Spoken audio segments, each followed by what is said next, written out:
This episode of The Biggest Table is brought to you in part by Wild Goose Coffee. Since 2008, Wild Goose has sought to build better communities through coffee. And for our listeners, Wild Goose is offering a special promotion of 20% off a one-time order using the code TABLE at checkout. To learn more and to order coffee, please visit wildgoosecoffee.com. Also, join me at Theology Beer Camp October 17th through 19th in Denver, Colorado.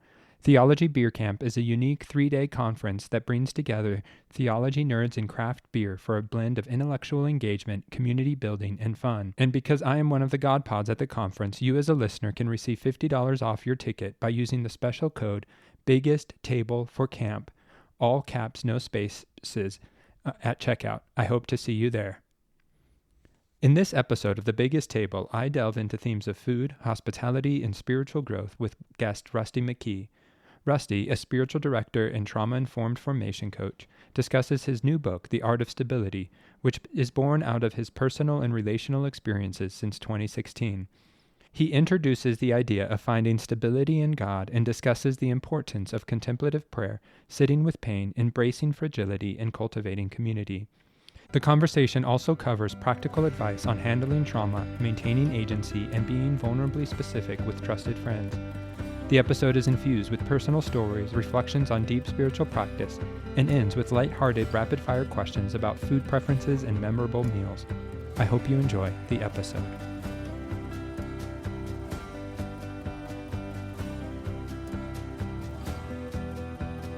Hello, and welcome to another episode of The Biggest Table. I'm your host, Andrew Camp, and in this podcast, we explore the table, food, eating, and hospitality as an arena for experiencing God's love and our love for one another. And today, I'm thrilled to be joined by my friend, Rusty McKie. Rusty is trained as both a spiritual director and trauma-informed formation coach. He is the founder of Steadfast Ministries, where he helps leaders survive and thrive in ministry. He authored sabbaticals, leads retreats, and hosts the Art of Stability podcast. Rusty is also the director of men's ministry for Crosspoint Church. He is passionate about resourcing others to grow in emotional, spiritual, and relational health.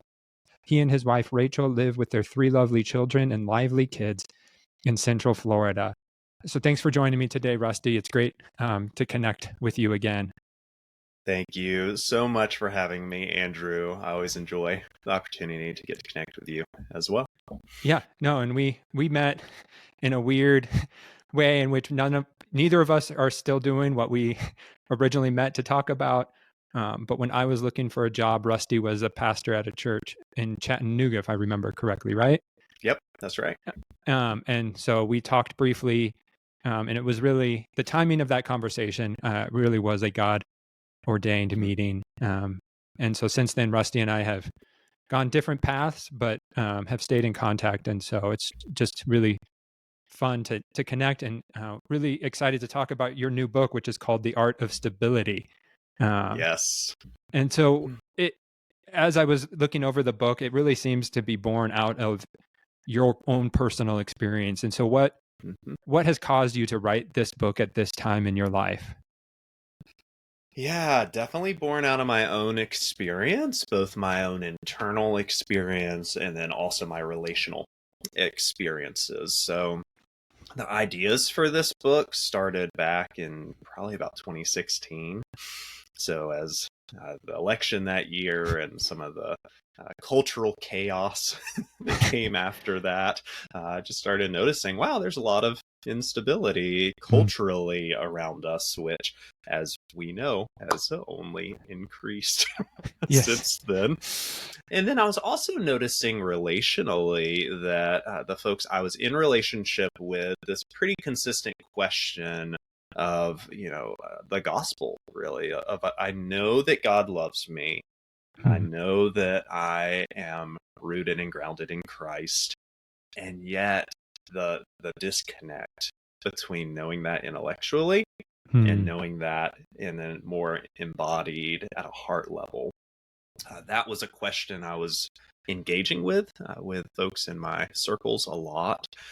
And then just also my own life and my own story and my own healing process from just, this thing we call life that's pretty traumatic for us all, Yeah. and growing both in my own journey of healing, but then also as I now work with leaders and growing more in trauma informed work, and just recognizing, oh yeah, this is a big topic. And so those would be some of the key factors that led to the writing of the book.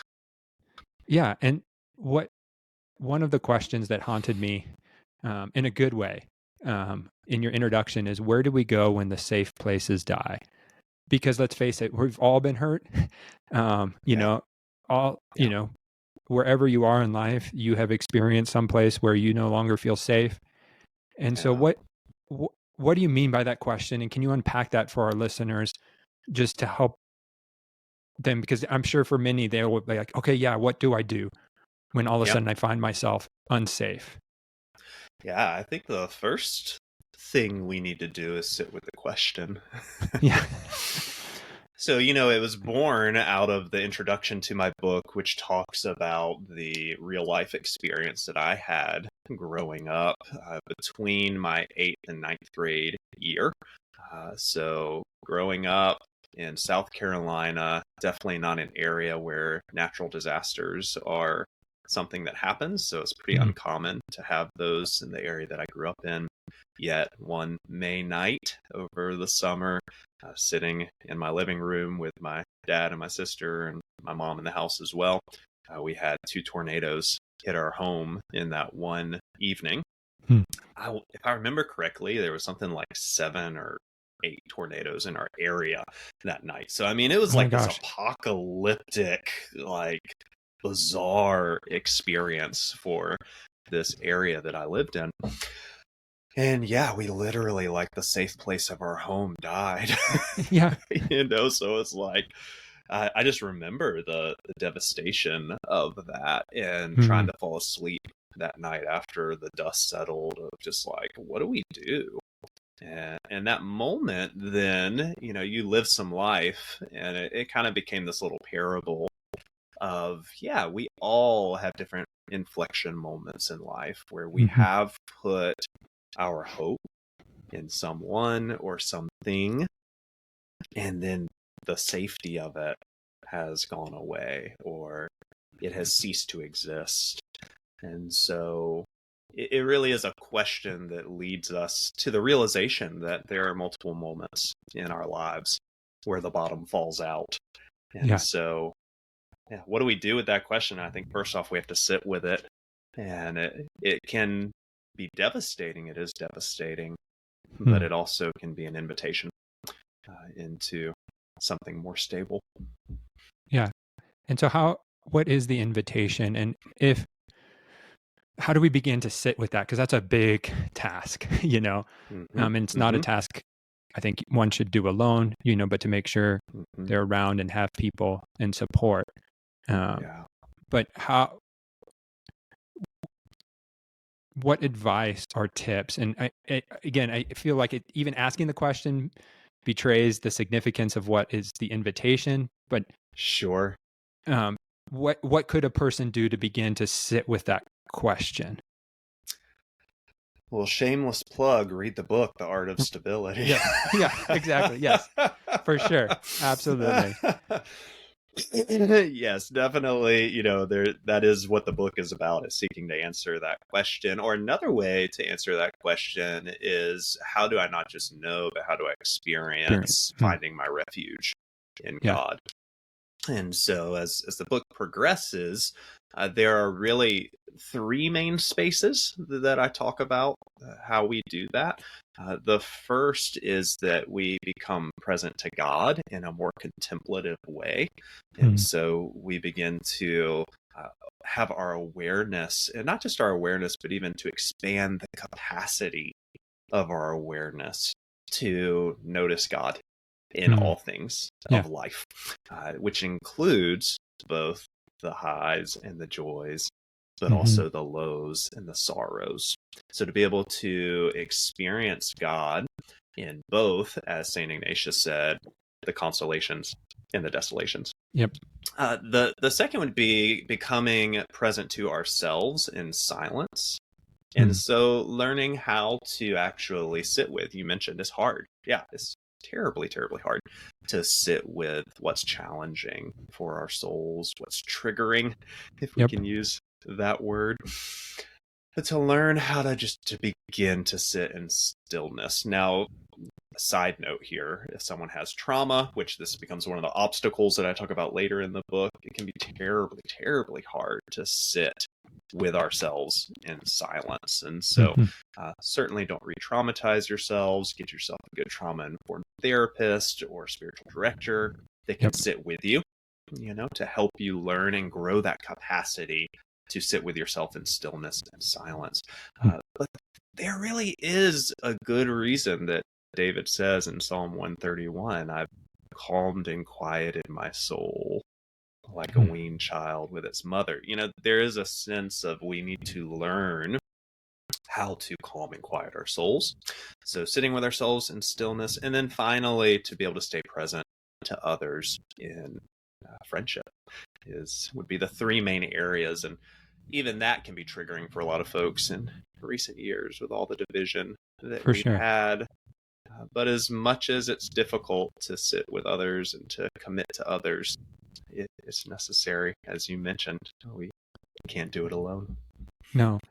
And as you were talking, I'm reminded of a quote that Lori Wilbert, who was just a guest on my podcast, shared. And it's, I forget which book it's from and which author, but she says, we're born coming into this world looking for people who are looking for us. Beautiful. Yeah. The name of the author is on the tip of my tongue and I can't remember it, which is frustrating right now, but it's a great quote in that I think it speaks to what you're saying as we're learning to sit with ourselves in these moments of instability, seeking stability, we need to find those people, look for people who are looking for us, to look for safe people. That's right. Yeah, and we all have a proclivity towards either isolation, individualization, or towards community. And so being able to recognize in the process which one becomes more natural for us, and then also to be able to grow in the other. Because if we are just all community, then we end up looking to others to be our savior. If we, remove ourselves from community and we're just by ourselves and trying to find our stability there, then my goodness, at that point, we're looking to ourselves as our savior. So to be able to learn how to stay present to God in contemplation in all things, that includes both those moments by ourselves and those moments in community. And so there really is this present to God, self, and others that all need to be happening in concert with one another. Which makes it all the more sometimes difficult in this task, because I know when I'm experiencing the hurt and the instability, doing everything all at once feels overwhelming, and trauma does a lot to our bodies, and so just how to stay present to God, to others, to myself. It's an exhausting but enlivening work. It is, which is, again, as you mentioned, we need others to help us with it. Right. And trauma is this, it's this slap in the face or this salt in the wound of we really need to grow in our presence to God, self, and others, yet trauma takes us out of the present moment. And it overwhelms our bodies and it causes us to disassociate from our bodies.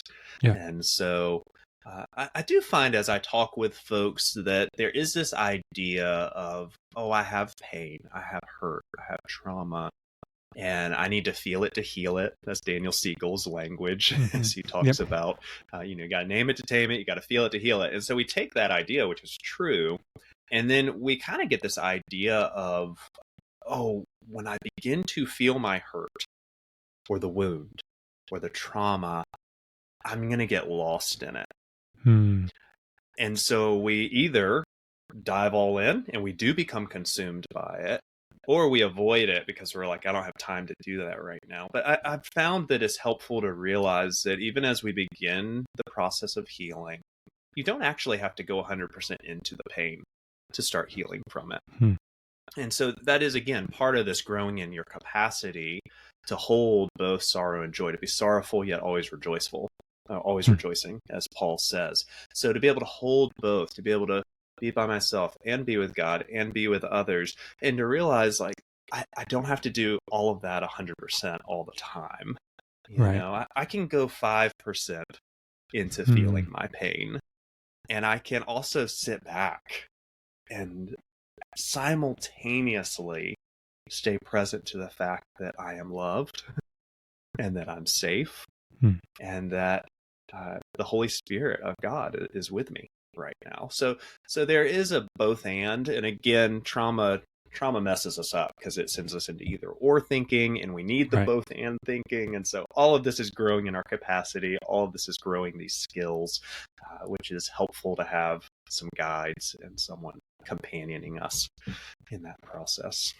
No, for sure. And I loved your invitation that entering into the pain doesn't need to be 100%, because I think many of us have that false notion. I carry that false notion with me. But to take little steps, Yeah. and so listeners, wherever you are in this journey, if you're in this season of pain and sorrow, where can you gently lean in just a little to this pain, whether it's 5%, maybe it's just 1%, but to start someplace. Yeah. That's just a great word, Rusty. Yeah. I mean, it is getting closer to our pain so that we can hand it to Jesus. Yeah. Yep. but Yeah. but again, it's not that we have to go all the way into our pain. And so again, this comes back to the staying present to our bodies as well, as Mm-hmm. we're processing pain and hurt. Like, oh, am I getting overwhelmed? Yeah. Oh, is my heart racing and beating out of my chest? Oh, is it hard to breathe right now? Well, that's your body and the wisdom that God has given you through your body to say, hey, maybe you need to slow down. Yeah. As you said, that word gentle. Hey, maybe I need to be gentle with myself. Okay, maybe Mm-hmm. that's enough for today. Yeah. Okay, let's shelf this and let's Mm. step away and let me go actually on a walk. Let me go take care of myself. Let me go Mm. watch a movie. Or let me go have a good meal with someone, right? Yeah. Let me go Right. share a table with someone Yes. and connect with someone over something Mm. that's not just this thing that feels so daunting right now. For sure. No, and it is that gentle embrace. Our trauma, our hurt, whatever it is, big or small, it doesn't go away by us willing it away or us, you know, angrily trying to beat it out of us, but Yeah. how to embrace it. It's sort of, again, as we're talking, reminded of Inside Out 2 and that beautiful scene at the end where, you know, Now I haven't anxiety. seen it yet, Andrew. So Oh, are you gonna do a spoiler for me right no. now? So, no, go see it. Sorry, Rusty. I won't. Stop. If you've seen Inside Out 2, you know what I mean. If you haven't seen it, please, those movies, I think, speak, they have such great lessons. They're not kids' movies, Yes. they're adult movies about Yes. Yes. emotions. So there's a great Yes. scene at the end that speaks to what you're speaking of. Beautiful. Yeah, I don't see a lot of movies, so I figured if I've seen it, everybody has seen it. But I know, not yet, man. It's okay, on the docket. It's on fair the enough. docket. What I also love about your work, as you're talking about stability, you name it as a key desire. But I think Mm, in our misplaced desires, we place and look for stability, not where it's ultimately found. Like, yeah. and you mentioned like you had a stable job, you had a stable relationships, your marriage was stable, and yet internally you felt unstable, or unstable, if I'm Mm-hmm. remembering correctly. And so, Mm-hmm. what, as we've talked about stability, what is stability? Mm, yeah. Yeah. I would describe stability, which now that you ask that question, it's funny. I don't ever define it in the book. So it's more defined through explanation Yeah. than a specific sentence. But I really would define stability as that ability to stay present to God, ourselves, and others. Mm. That ability to stay, if I can use more clinical terms, within our window of tolerance, Hmm. which is that window that range of which I can handle what is overwhelming for me. And all kinds of things are overwhelming for all of us. It's not there are some things that are overwhelming for everyone. They're universally overwhelming, and they get us dysregulated outside of our window of tolerance, where we are going into fight, flight, freeze, or fawn. So that is certainly the case. But then for others of us, depending on our stories, loud noises, or walking into your home. Maybe you have small kids and they are happily playing and screaming, and all of a sudden you find your breath getting short and you find constriction in your throat and you just want to run out of the room. For some of us, even the notion of slowing down and getting silent and paying attention to emotions and our internal world, that can be overwhelming. For some of us, a lot of movement can be overwhelming. So there's all kinds of things that are overwhelming for us. And so stability is the ability to stay present to God, ourselves, and others in the face of pressure, challenges, things that are disorienting. And I think within that idea of staying present too is the idea of staying whole.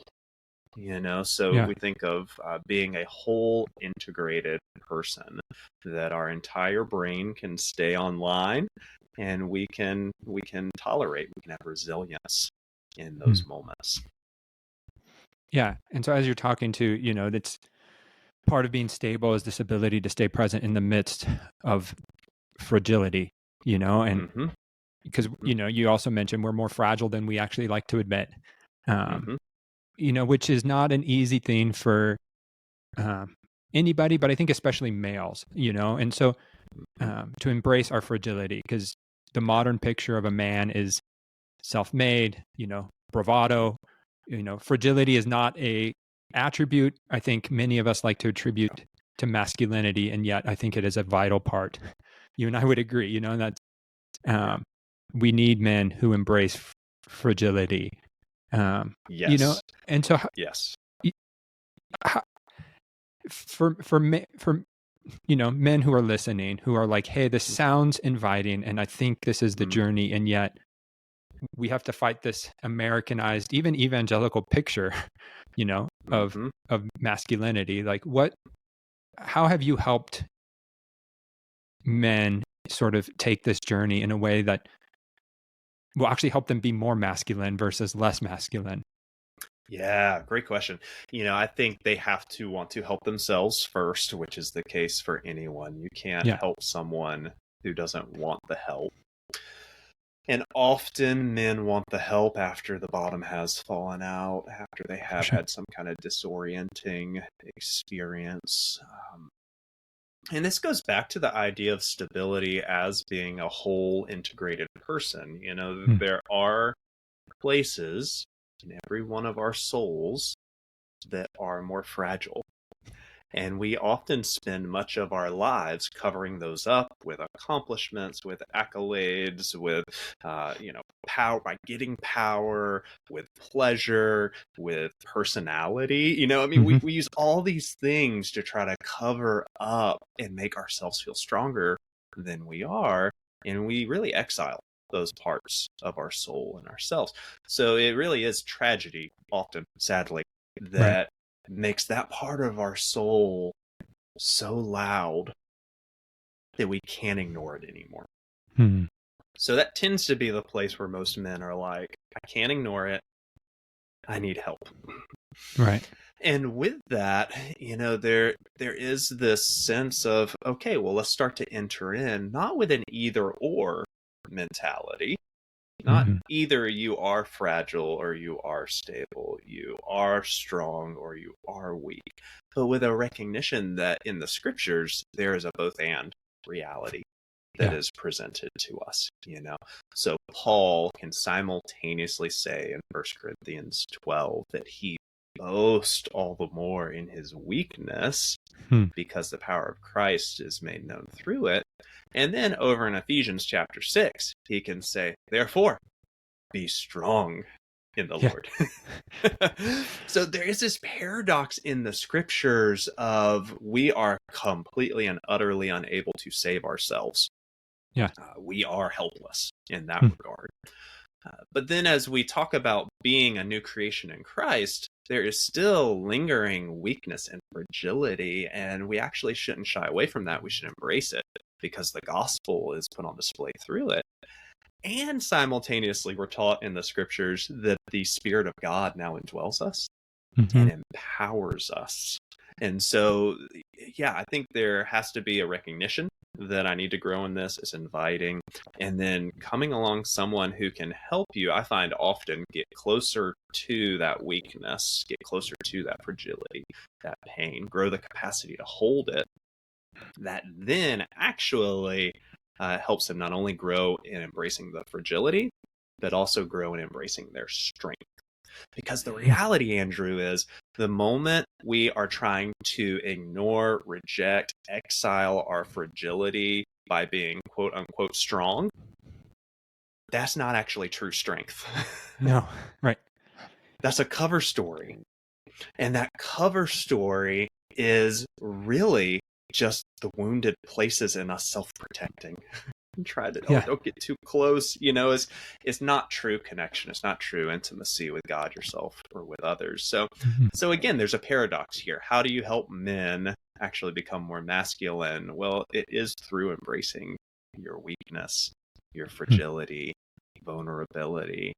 It's by getting close enough and strong enough, really, to hold it in the presence of Jesus and others, which then begins to open up this whole new world of, oh, I am both, as Andy Crouch says in his wonderful book, Strong and Weak, I am strong and weak, which Yeah. Jesus 100% models for us.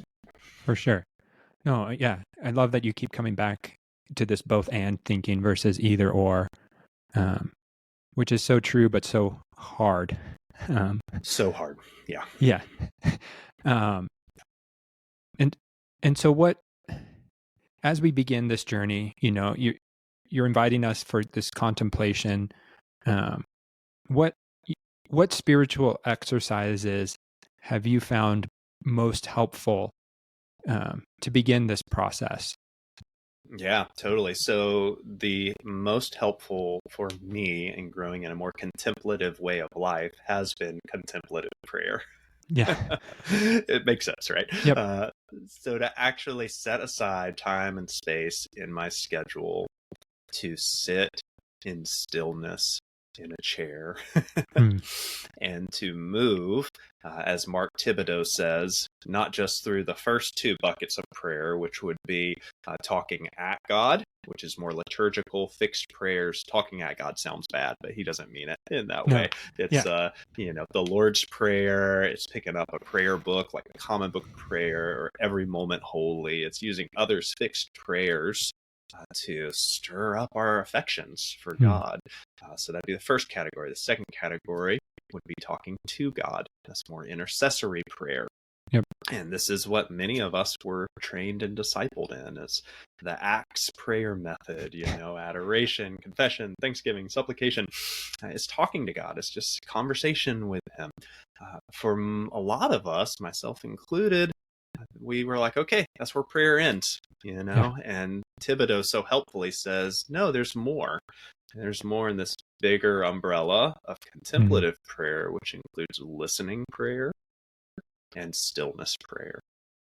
And so listening, here I am, Lord, your servant's listening and paying attention, noticing, where's my attention going? Where is the Spirit of God directing my attention? All right, Lord, do you want to talk about that? And then Yeah. ultimately moving to a place of just, again, that Psalm 131, I've calmed and quieted my Hmm. soul like a weaned child with its mother. I mean, think of the imagery that Hmm. David is putting before us there. A weaned child is a child who does not need something from the mom, and that, an unweaned Right. child is like, give me food. Yeah. like Exactly. like you are my food, mom, like help me sustain Yep. my life, and Yeah. fussy until they get what they need. A weaned child, on the other hand, can sit with a calm contentedness, and just with Hmm. that gaze, the loving gaze of looking into the mother's eyes, like you mentioned earlier, that quote, right? We're looking for friends who are looking for us. Yeah. And so stillness prayer is beginning to move into that direction of, okay, I've calmed and quieted my soul. I am still, and I know that you're God. And Mm. just this real beautiful sense of like, I'm sitting here in the presence of the Lord and I'm enjoying being with Him. And I'm simultaneously experiencing, sensing that He enjoys being with me. Mm. Yeah. Now, that takes a lot of discipline, a lot of work, a lot of practice to be Yep. able to do that. And we get glimpses and moments of it. And then all of a sudden, like, we revert and it's hard to get to again. And so, I mean, Yep. it's this constant seeking and knocking and asking. But it's beautiful when we can get there. So I've found that the more I can sit in contemplative prayer with Mm. curiosity, with a sense of connectedness with God, that really impacts your life. Yeah. You know, that 20 minutes or 30 minutes or an hour that you're sitting in contemplative prayer, that changes the way that you perceive things in Mm. life. Yep. And it also changes the way that you feel in your body. You feel more grounded. Mm. So that then you can move out into relationships and hopefully have more of a sense of your own weight, your own rootedness in Yeah. Christ and in His love. Mm-hmm. Yeah. And again, the invitation isn't to start with an hour and try an hour, but Oh, of begin course with not. Start 5 with 5 minutes. minutes. Yeah, exactly. Yeah. Yep. Yeah. Yeah. Um, That's right. That's just right. as we're have talked about leaning into the pain, trying a new exercise, a new discipline, a new habit, whatever you want to call them, you don't start by, doing it for an hour, but, just 5 minutes, a minute if necessary. That's right. That's right. And we're so wired with a Western mindset towards the pursuit of happiness, happy, happy, happy, happy, happy all the time, that we ignore what's painful. Mm-hmm. And here's the irony, because we ignore what's challenging and painful internally, we don't grow our capacity to stay with it, which also means we actually don't have a very high capacity to stay with pleasure. Or to stay with love, or to stay with joy. Because our ability to stay with joy and love, like, those are actually pretty energetic and pretty, they're pretty high-end emotions. And so if we're constantly like, ooh, when I feel sensations in my body that are overwhelming, or they have a lot of energy to them, ooh, I feel overwhelmed and I can't get anywhere near that. Well, guess what? That's the way love and joy feel. Interesting. Huh. And so growing our capacity to sit with pain, all right, I'm going to go 5% or 2% into this. I'm going to sit with this in the presence of the Lord for 5 minutes. And oh, that was hard, but I did it. Okay. Yeah. It's the exact same thing as sitting in contemplative prayer and trying to sense and praying Romans 5:5, like, Father, would you through your Spirit pour your love into my heart? Would you allow me to know that and experience that? It's challenging. So yeah, we need to grow our capacity to sit with emotions that have some intensity to them, both positive and what we would call more negative or more challenging. Yeah, no, again, I love how themes of the podcast intertwine between guests.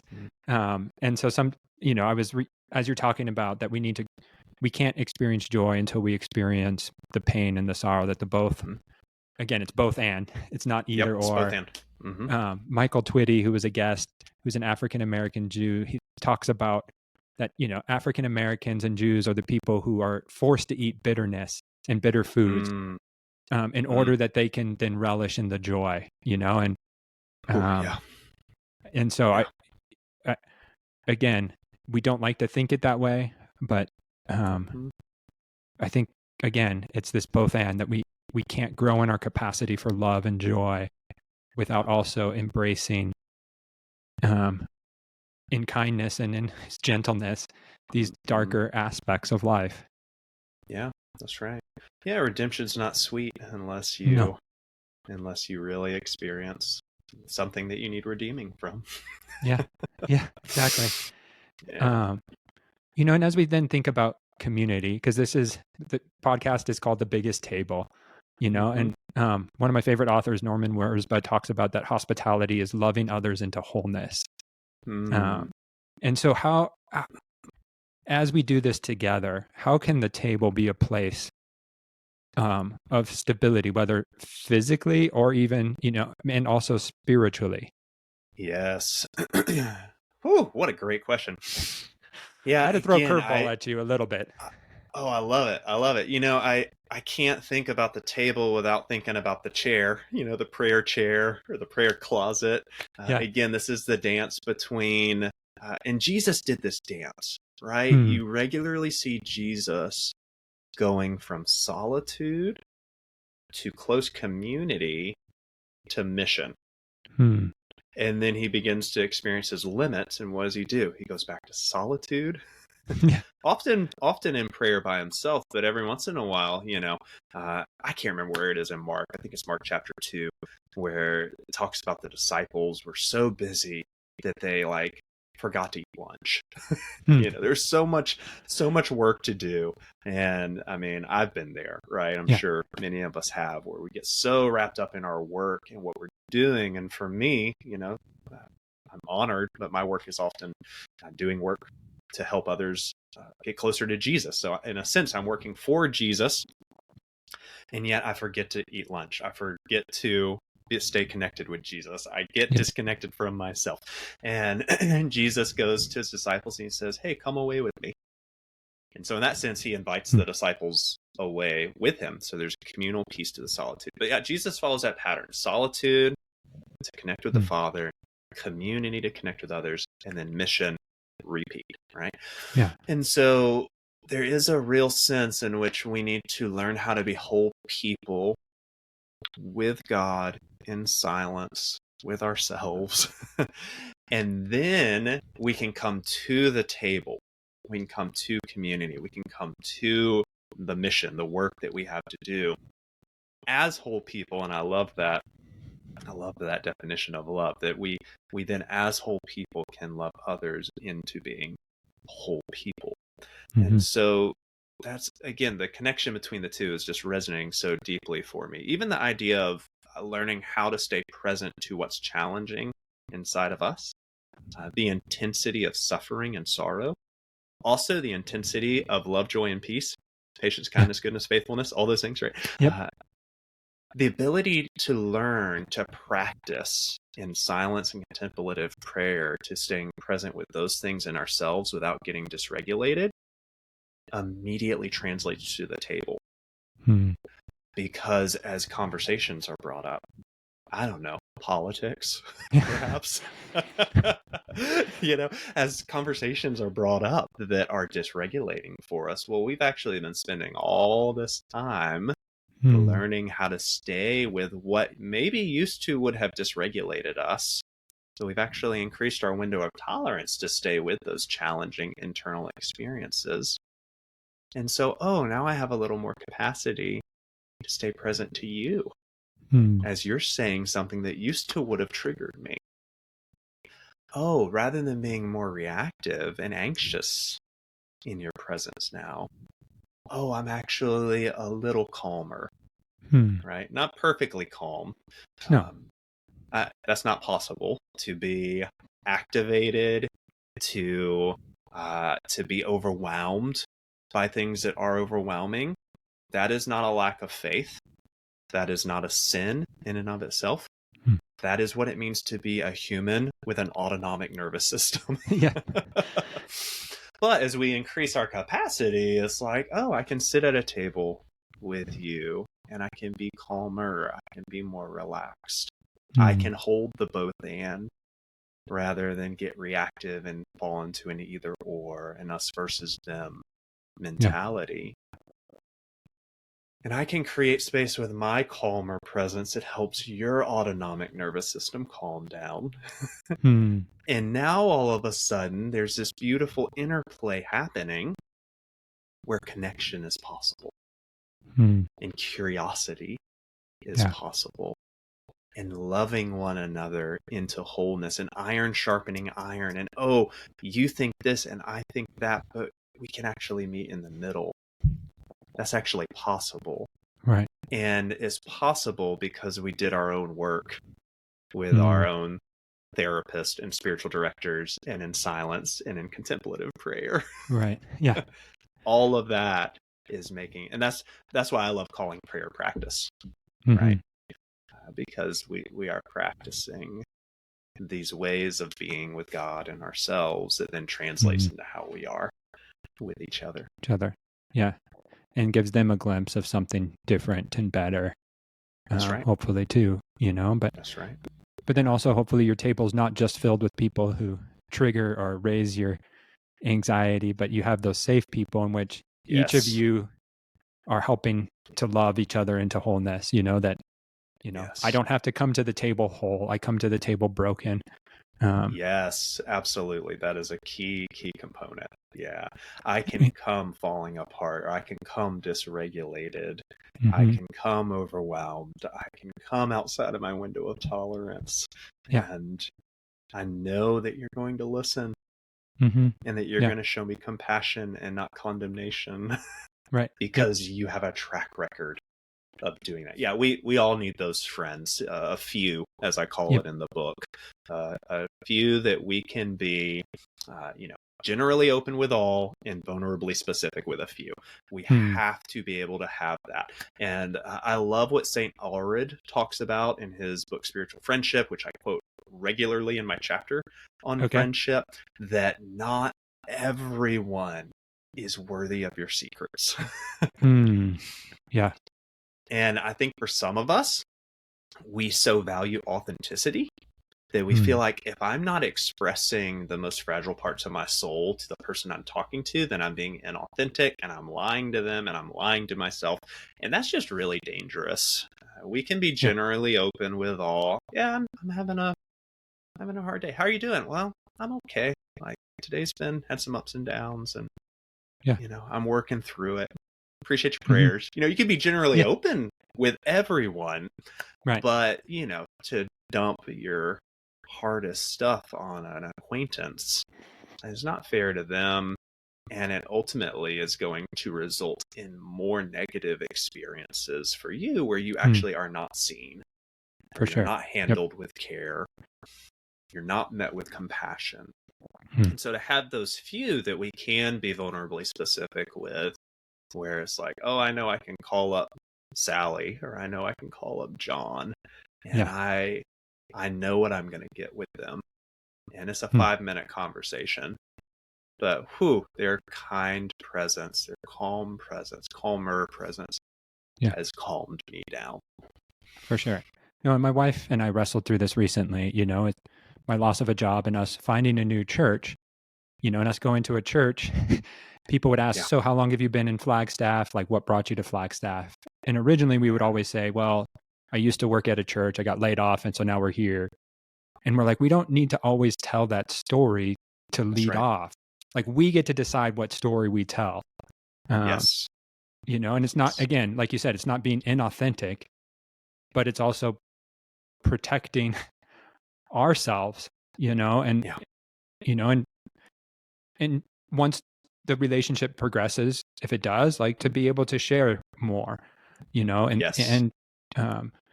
your reminder too, like you can be open, but that doesn't mean you have to dump it all, and you get to choose what story you tell.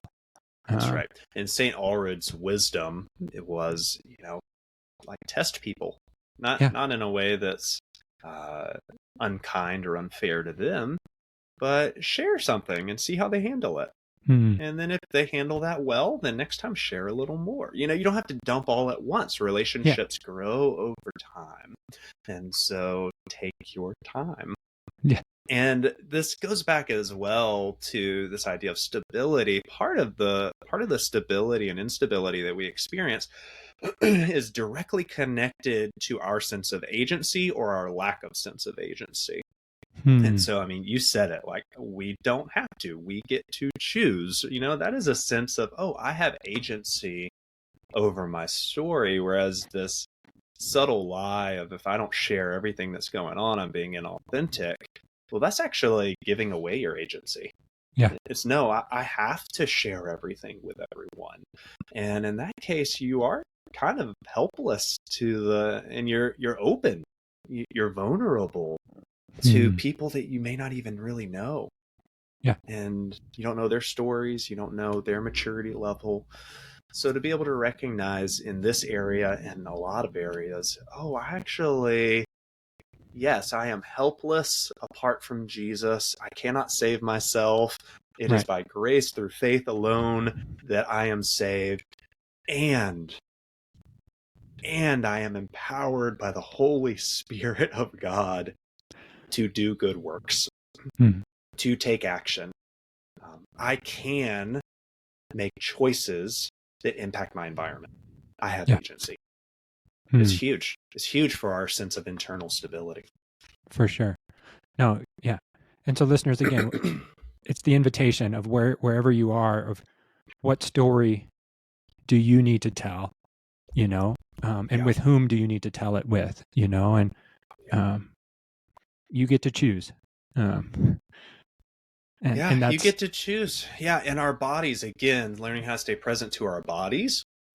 God gives us inherent wisdom in our bodies where we have a sense of an inherent no or yes in a lot of situations. But for yeah. those of us who were taught to not trust our intuition, to not Mm-hmm. trust our gut, all of a sudden it's like, oh, these narratives, these thoughts of like, oh, well, if I don't share, I'm not being authentic. Well, that is an interpretive lens.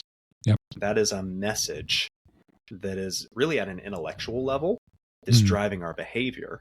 And so to be able to hear that and then to sit with someone and look them in the eyes and then simultaneously listen to what sensations are rising in my body. Yeah. Mm-hmm. And I'm thinking about sharing this, but I don't think I should. I have a Yeah. check in my gut. I have a check in my spirit. Well, Mm-hmm. listen to that, Yeah. Or if you're like, man, I feel so open with this person, and you really sense this strong yes, I should share, then ask the Lord if you should share. Mm-hmm. And if you get a sense of yes, then share. And of course, we're going to get that right and wrong. But again, we Yeah. practice and we Practice. learn Yep. and we grow. Yeah. Well, and that's my wife and I, we practiced telling the story before we went and started telling the story. Like, Yeah. and there's nothing Yeah. wrong with that. It's protecting us, Mm-hmm. and protecting our agency and our whole bodies Yeah. and whole souls, Yeah. so that when the time is right, we have those few people who can really hold Yes. and be with us, Yes. and who we Yes. can be with. That's right. That's right. And I just love this thread of our conversation, and we're talking about it in terms of what we share and vulnerability with others. But this applies in so many different areas that really what we're saying right now is autopilot is great in most cases and Hmm. becomes disastrous in many cases. And Wow. so just having the awareness and the intentionality to recognize, oh, I have choice. Yep. I have agency. And that involves what we share as far as vulnerability in relationships. It also, another thing that's just coming to mind is how much we get on autopilot with social media, Mm-hmm. to the degree to where we open our phone to do one thing and then we just automatically migrate over and we're checking, right? Yep. And it becomes this automatic thing where we feel like we are helpless to the powers that be. Yep. Yeah. And in reality, we have choice. Can Yeah. we slow down enough to really ask the Lord, is it good for me to check my social media right now? Yeah. And God gives us wisdom in our Mm-hmm. minds, in our intellect, in our bodies, in our souls, to be able to, if we're honest with ourselves, be like, you know what? It's actually going to do violence Yeah. to my Mm-hmm. soul to get on social media right now. Yeah. And so I'm going to say no. Mm. I'm going to say no. Right. And okay, Lord, what would be good for my soul right now? Mm. Oh, a walk. Yeah. Okay. Oh, brewing a delicious cup of coffee. Yeah, I'm Yeah. going to do that right now. And I'm going Yeah. to worship you through that goodness, as Mm. opposed to just go on autopilot down the road and the paths that I always go down. And then all of a sudden I get to the end of my day and I'm completely disembodied, disconnected with myself. And I'm sad and I'm anxious and I'm angry and I don't know why. Yeah. Wow. This has been a delightful conversation. Delightful in that it's a joy, but it's also hard. You know, and your invitation and your spirit, your gentleness, is just so evident, you know, and I hope the listeners pick up on it, you know, and can see the wisdom you have. Thank you, Andrew. To offer. And so as we begin to wrap up, there's a question I love to ask all of my guests. And so it's this question: what is the story you want the church to tell? Oh, man. What a great question.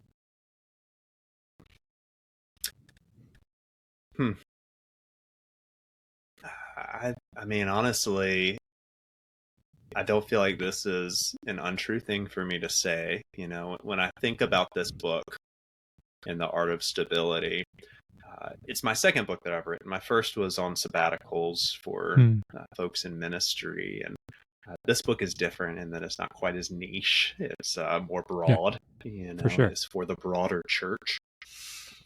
And it really is. It summarizes the values of my own soul, the things that I care about the most, and the things that I want for others. So it's, and also my work, you know, it very much is a summary of the work that I do with leaders. So it's not an unfair, untrue thing for me to say that the story that I want the church to tell is a story of stability. Yep. In the chapter on friendship, I mention Saint Benedict's rule of life, and unique to his rule of life as opposed to other monasteries were the vows of stability. And it was that the monks in his monasteries would commit to staying in that monastery for the rest of their lives. Now, in a transient culture, I'm not necessarily advocating that we commit to one church for the rest of our lives, although I think we could commit more to the churches that we're a part of. But my goodness, I would love for this church to embody a way of being with one another, where we are all individually getting alone with Jesus to become more whole people, more stable people, calmer people. And then we are coming together as the church, and we're generous with one another. We're curious. We're not driven by fear, but we're driven by love. We're motivated by love and how we care for one another. We're committed to one another in such a way, and this was St. Benedict's ideal, was that the world of Rome that was falling apart and was so unstable and so chaotic, they would look to these monasteries and see how these monks loved one another. And they would say, how do you do it? Right. Yeah. And then they would get to turn around and say, the grace of Jesus. It's all Jesus. Yeah. And you can know him too.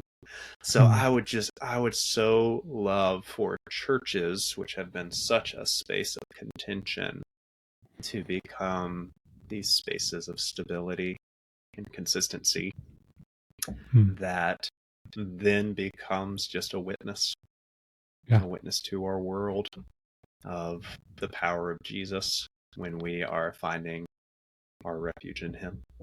For sure. Yeah. So that the world may know. So that the world may know. Yeah. That's a great word. I hope listeners can find that place for themselves and begin to enter into this journey. It's not easy. My wife and I are still looking for it, and we're on our own journey. You know, so neither Rusty nor I are here saying we have it all figured out, you know, and we know the church can be full of hurt and pain and sorrow. But we also long for people experiencing deep community and relational wholeness at their church. Yes, that's right. That's right. May it be. May it be more and more. Yeah. And so some fun questions to wrap up, just to pivot away, you know. because this is about food and eating and the table. So, Rusty, some rapid fire questions for you. What's one food you refuse to eat? Mayonnaise. I hate mayonnaise. You I hate know that's a mayonnaise? condiment and No. not a food, but anything that has mayonnaise on it, I refuse to eat it. Okay. Wow. I feel strongly about it too. I can tell. Yeah, no, like there was no hesitation in your voice when that question was asked. My body has an internal no. I mean, it is just so clear. There's a boundary there. Okay. Yeah. Gotcha. It's not happening. Yeah. Okay. So, okay. Yeah. And then on the other end of the spectrum, what's one of the best things you've ever eaten? Oh, we could spend the entire time talking about food because I love it so much. Right. Yes. Yes. So much. And I do have top meals. I probably have my top 5 meals that I could come up with. One of the best things that I have ever eaten. I'm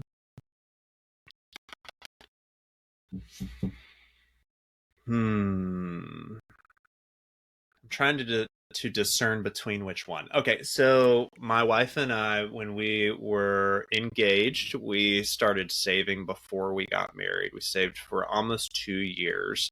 And so a year before we got married and a year after we got married. And we did a delayed honeymoon trip to Italy. And so we literally were young and dumb, and we spent our entire savings not really recognizing that we needed money to live after that. And we went to Italy for 17 days, and it was astounding. And so part of me wants to say everything I ate in Italy was my favorite thing that I can imagine. But we were in Cinque Terre in the city Manarola, which is the birthplace of pesto. And we were in this little restaurant overlooking the ocean. And I had this pesto pasta with linguine noodles, the freshest pesto you've ever had in your life.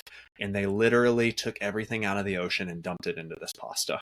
I mean, it was like every kind of seafood that you could think about all in this meal. And I sat there as a young man and delighted in that meal very much.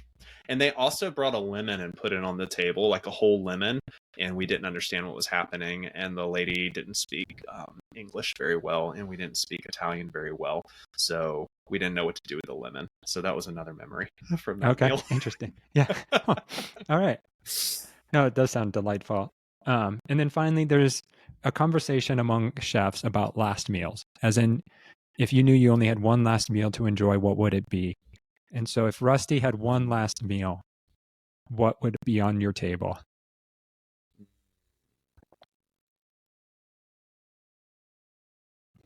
Does this last meal include appetizers and main course and dessert, or just one meal?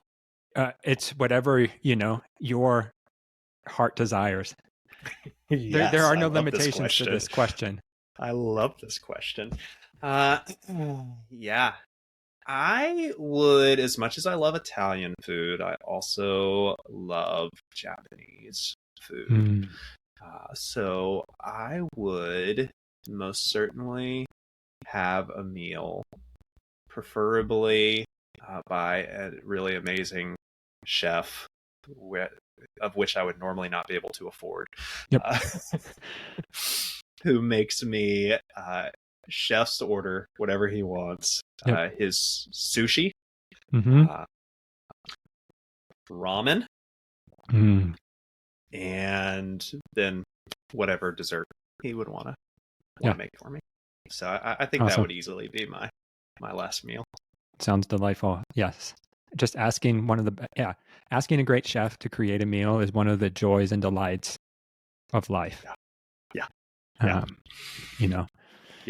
And in that case, like, even my hangups on certain things, like there's one instance where I will eat things I normally don't eat, and that's when it is made by a really amazing chef.